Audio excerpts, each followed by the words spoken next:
Super star Rajinikanth அவர்களை பற்றி இளைய தளபதி விஜய் அவர்கள் கூறியதை தற்பொழுது காண்போம். சின்ன வயசுலிருந்தே நான் ரஜினி ரசிகன். வாரத்தில் 4 நாள் ஸ்கூலுக்கு போனால் 3 நாள் ரஜினி படம் பார்த்துட்ருப்பேன்.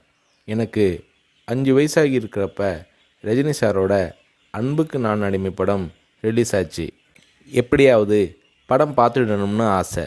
ஆனால் ஸ்கூலுக்கு கட்டடிச்சிட்டு போகிற வயசு அல்ல அது.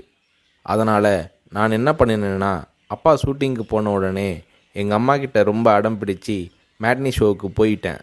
மேட்னி ஷோ பார்த்துட்டு வெளியே வந்ததும் திரும்பவும் ஈவினிங் ஷோ பார்க்கணும்னு அடம் பிடித்தேன். ஒரு போடு போட்டு வீட்டுக்கு கூட்டி வந்து விட்டாங்க. அங்கிருந்து நேரே சுரேந்திர மாமா வீட்டுக்கு போனேன். அவருக்கு நான் செல்ல பிள்ளை. என்னடா திடீர்னு வந்திருக்குன்னு கேட்டார்.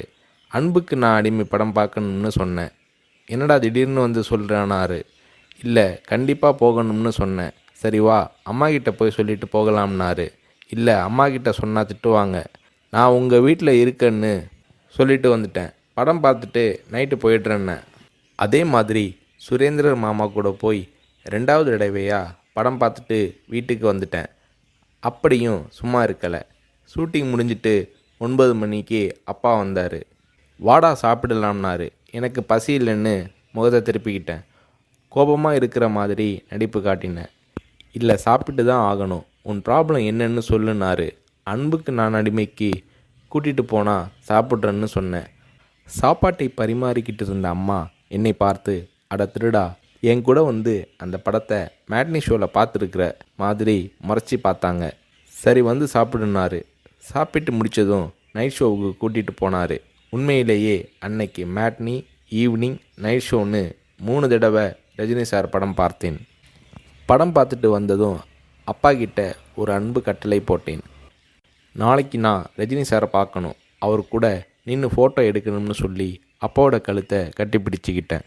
அடுத்த நாள் காலை நானும் என்னோடய ஃப்ரெண்ட் கார்த்திக்கும் அப்பா கூட போனோம். ரஜினி சார் வாகினி ஸ்டுடியோவில் ஏதோ ஒரு ஷூட்டிங்கில் பிஸியாக இருந்தார். நான் ரஜினி சாரை நேரடியாக பார்க்கிறது அதுதான் முதல் தடவை. எப்படி ரஜினி சார்கிட்ட பேசுகிறதுன்னு பயந்துக்கிட்டு இருந்தேன். அவர் கூட்டிகிட்டு போய் அன்பாக பேசினார். அப்படியே என்னை தன்னோட மடியில் உட்கார வச்சுக்கிட்டு என்ன படிக்கிறேன்னு கேட்டார். சொன்னேன், நான் உங்கள் கூட நின்று ஃபோட்டோ எடுக்கணும்னு சொன்னேன். சிரிச்சுக்கிட்டே என் கன்னத்தை தட்டி கொடுத்து எங்களை அணைச்சிக்கிட்டு ஃபோட்டோவுக்கு போஸ் கொடுத்தார். என்னால் மறக்க முடியாது அந்த இனிய நாளை, அவரது அன்பான அரவணைப்பை. வீட்டுக்கு வந்ததும், அப்பா நீங்கள் பெரிய டைரக்டர்னு சொல்கிறாங்க, ஆனால் என்னால் உங்களை டைரக்டராக ஏற்றுக்க முடியாது. எப்போ எங்கள் தலைவர் ரஜினியை வச்சு டைரக்ட் பண்ணுறீங்களோ அன்னைக்கு தான் உங்களை டைரக்டராக ஏற்றுக்குவேன்னு சொன்னேன்.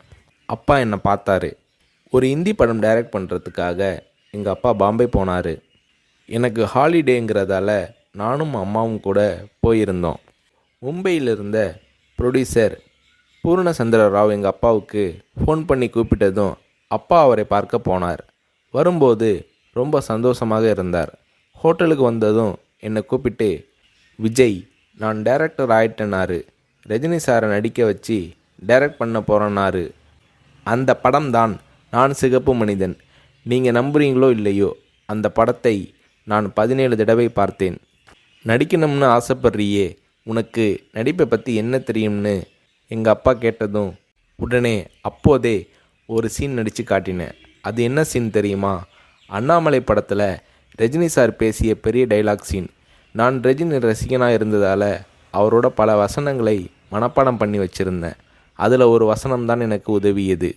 ரஜினி சார் சரத்பாபுவை பார்த்து தொடையில் தட்டிக்கிட்டு கோபமாக பேசுவாரே, அந்த வசனத்தை நான் பேசி நடிக்கிறத கொஞ்ச நேரம் அப்படியே கூர்ந்து கவனிச்ச எங்கள் அப்பா என்னை பக்கத்தில் கூப்பிட்டு, நாளைக்கு உனக்கு மேக்கப் டெஸ்ட் எடுக்கிறேன்னாரு. அவர் அந்த வார்த்தைகளை சொல்லி கை குலுக்கியதும் எனக்கு சிறகு முளைச்சி ஆகாயத்தில் பறக்கிற மாதிரி எல்லையில்லாத மகிழ்ச்சி பொங்கியது என்று நடிகர் ரஜினி அவர்களை பற்றி இளைய தளபதி விஜய் அவர்கள் கூறுகிறார்.